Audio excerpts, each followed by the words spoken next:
All right, maybe it's going to work better this time. Ah, yes, okay. Okay, at least now I see myself. Can people hear me? Okay. Cool, okay, great. All right, let me upload my slides. Yeah, okay. So just a note for other, a note for other speakers. Okay, so you can hear it. So note for other speakers, sometimes it seems on Linux going over a TCP connection instead of UDP, you may lose everything if you just click to a new session. You may have to reload the thing. Okay. So people can hear me, good. Great. So first, quick thing. So I work on Polkadot. For people who are interested in doing ZK stuff on Polkadot, I didn't make a slide for this, but maybe it's better in the room. So we have our general strategy for that is going to be just let you run ArcWork stuff natively on Polkadot. And we've been very dragging our feet on it, but we'll probably have things on a test net within a couple months or something. Anyway, there's the public room for discussing that on Matrix is that, if people are interested. Okay, so I'm going to go and talk about, okay, so what I'm going to tell you about is how to build these things called Ring VRFs from something called a zero-knowledge continuation. This is, if people were at the ZK Summit, this is basically the same talk, but I'll change things here and there based on the context here. Okay, so now I have to figure out how to change slides. There we go. Okay, so it's that. Okay, so first of all, quick background. So a ring signature is a signature that proves that we have a signer in some sort of publicly specified set, and which we call the ring. And basically, every time people want to do pretty much all the time when people want to talk about is doing ZK stuff on blockchains, they're talking about ring signatures, but they're also used outside that. All right. But so, and one of the things to keep in mind is that, so if you just, like the oldest ring signatures just listed the set in the signature, and that's of course not efficient. But you can have sort of fancy ways of talking about the set that shows up in the ring signature, and like Zcash, that's what Zcash does. So, all right.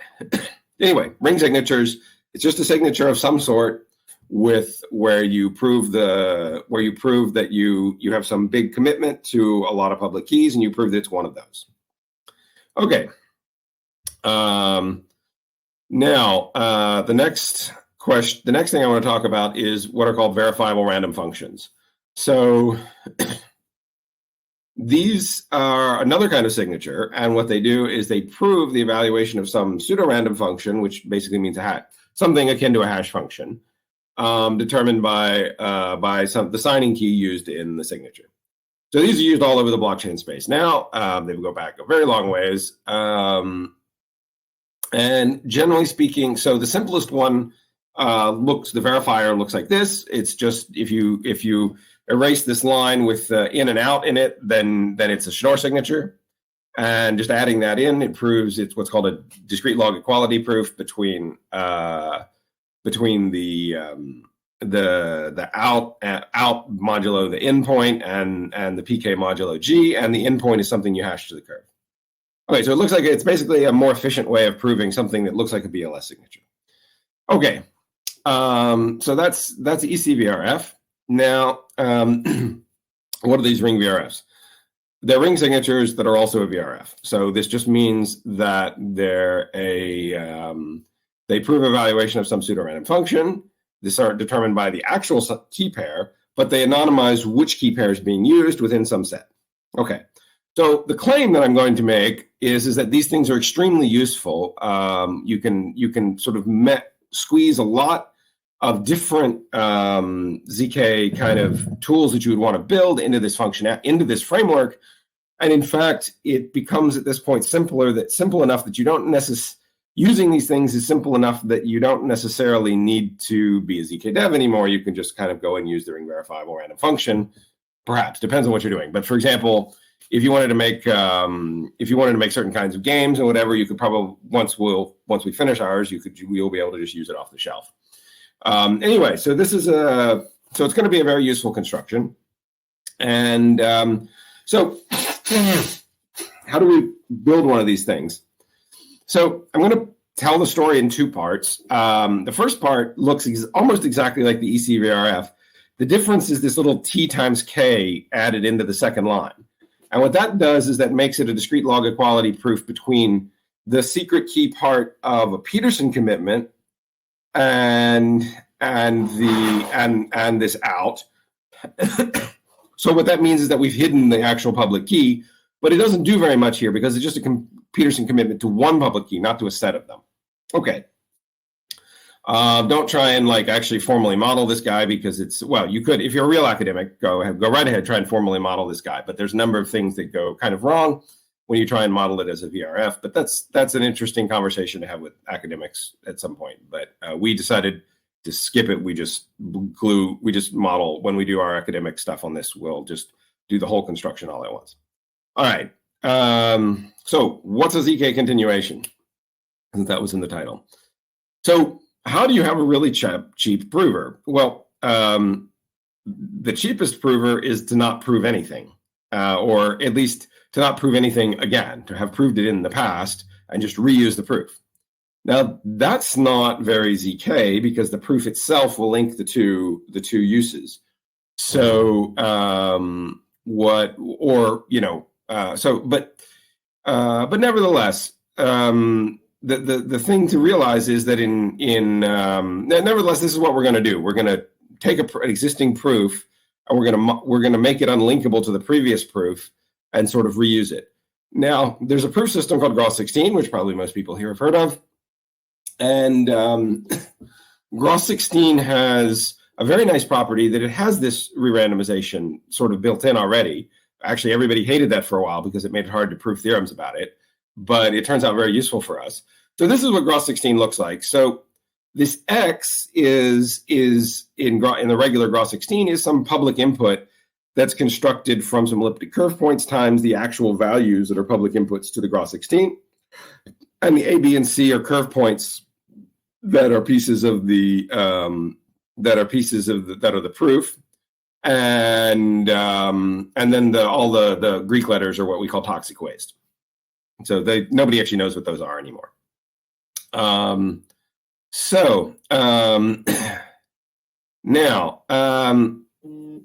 okay.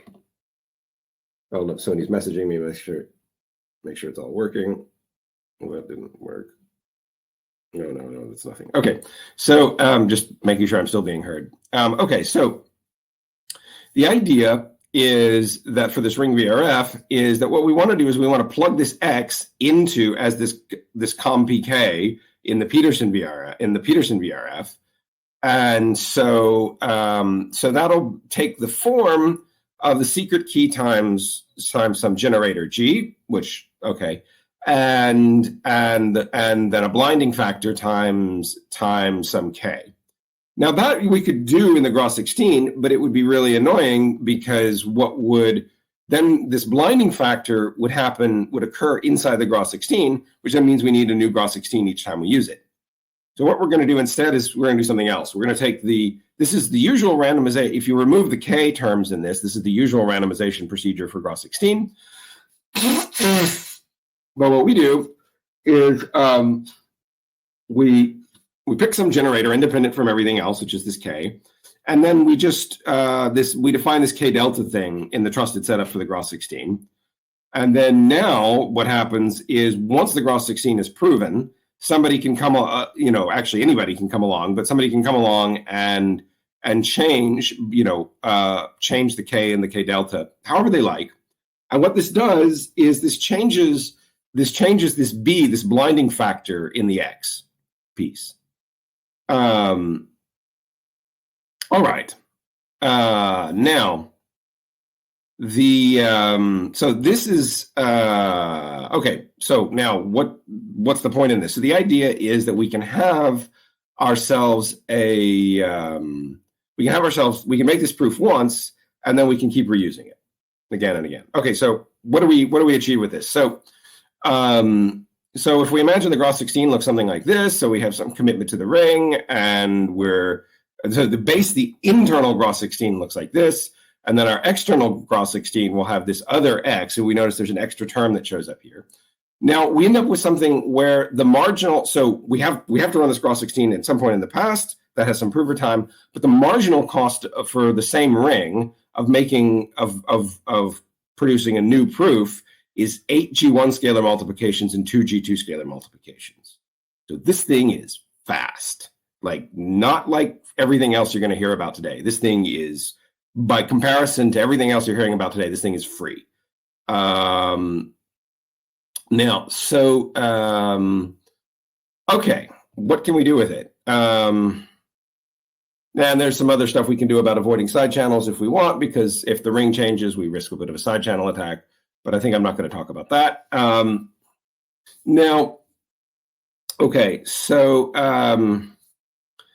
what is this good for? So it's not very useful actually for online money, because the Groth16, generally speaking, if you're doing online money, you have a UTXO and you want to prove the UTXO is yours. But once the UTXO is spent, then it's spent, and you'll never need that proof again. So you only use each zero knowledge proof once, and generally in some kind of blockchain money thing. But it is really useful for identity. And so what this means is that I can have a ring of people, which can be just a blockchain that keeps adding, blocks listing new people.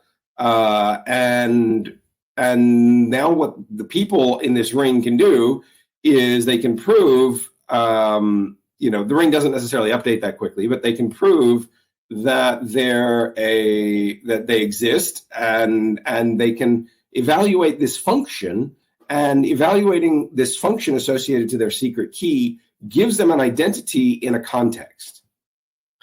Okay, so how does that work? So the ring consists of people, and what would happen is your user agent would validate the TLS certificate of whoever it's talking to, and then what it would do is it would just send the VRF signature signing the site name. Done. That's your ID at that site. And there's a bunch of other applications you can do with this too. You can make lots of card games. You can do lots of.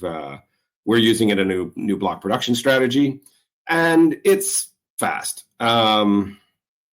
Okay. Now, there's other things you can do with this. So as you start to play with changing this input to the VRF, then you can come up with other forms, other strategies. So for example, if we set the site, if it's like site plus the month, then what happens is you have an identity that changes each month, which probably you don't want that. But if you did site plus month and you proved multiple inputs, which you can do here, then you'll be able to have like an identity. You can construct things where like the person has an identity. If they get in trouble, if they do something stupid on the site, they go away, then they can come back next month and have a completely new identity. But otherwise, their identity can be long lasting within the site. And there's a variety of different things that you can construct. Okay. Now I'm probably out of time here. I'm not exactly sure how much was allocated, but I wanted to another thing you can do with this stuff. So I said it wasn't useful for money, but you can, if your money is ephemeral, if it doesn't actually live very long, like in particular if it's some kind of rations and a ration card thing, or if it's just because you have a game on a blockchain that wants to let people play for free, or if it's some kind of discount coupon in stores, then what we can do is we can just create that ephemeral money, and it simply is sort of the context. So I'll say this. Well, okay, let me say this. So first of all, we're going to need rationing systems. This isn't really a question because the world has a number of problems as discussed on this slide, but. We had a mustard shortage in France this summer. So what you can do is you put in, if you use the message for the Ring VRF as being like the thing you're rationing plus the week and maybe the number of things you're allowed to buy of that, then you could exactly like a ZK money system like Zcash or something, you can treat these as ZK nullifiers, but you get to throw them away as soon as you're done with them, or like as soon as like in the next week or two. As opposed to Zcash, which essentially has to track its nullifiers for until they really upgrade the circuit. So ostensibly forever, but at least like 5 years or something. And anyways, and you can use this kind of thing for a variety of different purposes. But since most people in this chat are probably interested in blockchain things, the main thing that most of us would be interested in this for is having a free tier on blockchain-based projects. So essentially, you can come in, you can use the system, you still have a key, and you don't have to buy any of the token or whatever, but that level of use is basically limited. All right. Yeah, I think yeah, let's see. So how much longer do I actually have?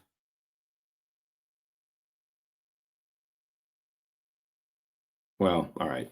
I'll say a word about what we're doing in Sassafras, or what we're doing in. Oh, yeah. One other thing, for the case of the rationing system, it's actually extremely useful because this ring, this blockchain that contains a bunch of that contains all of these public keys, can prove that it can actually be audited, which is something that's not true of most of the anonymous credential literature, which generally uses some kind of signature scheme. So this is a detail. This is a nuanced detail probably, but it's quite important. All right. One quick last thing. So we have a new block. This beautiful tree is a Sassafras tree. We have a new block production scheme for Polkadot that's coming out called Sassafras. The basic idea is it sort of is block production by Cards Against Humanity. Generally VRF protocols look a little bit like card games. And what's nice about one of the things that you can do with a Ring VRF is you can play the cards face down and then shuffle them on the table with some anonymity system. And this is an SSLE, which you may have heard, like Ethereum is wanting to build a shuffle-based SSLE. This one is far, far more efficient because it doesn't, you don't have to shuffle things every block. You shuffle the whole epoch all at once, and the shuffling, we're trusting a network anonymity layer. There's a bunch of other details, but we have a paper on this, maybe on ePrint already, I think. Okay, I'll leave it at that. I think I'm over.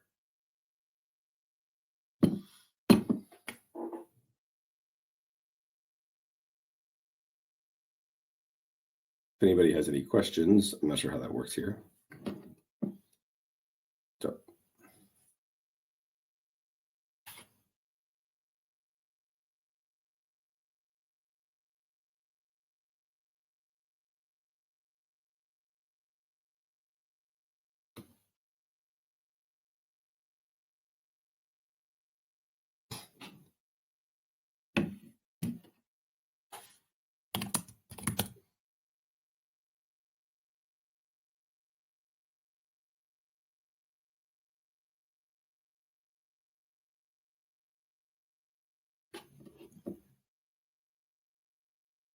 So I think people will. No, I can't hear people. Okay, that's a problem. That's annoying. My speaker, everything seems to be fine here. Okay.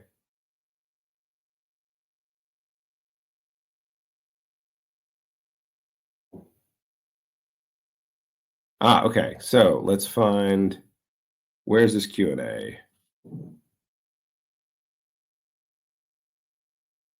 Is there no? Hello. Yeah, I heard this question. Okay, great. Okay. All right, cool. Yeah. So again, in the interest of time, I think we'll have to forgo the questions for now, but definitely a lot of awesome questions here. If you just want to take some time to answer them in the chat room, Jeff. Yeah, sure. That works fine. What we'll do is we'll move on to the next session. Awesome. Thank you very much.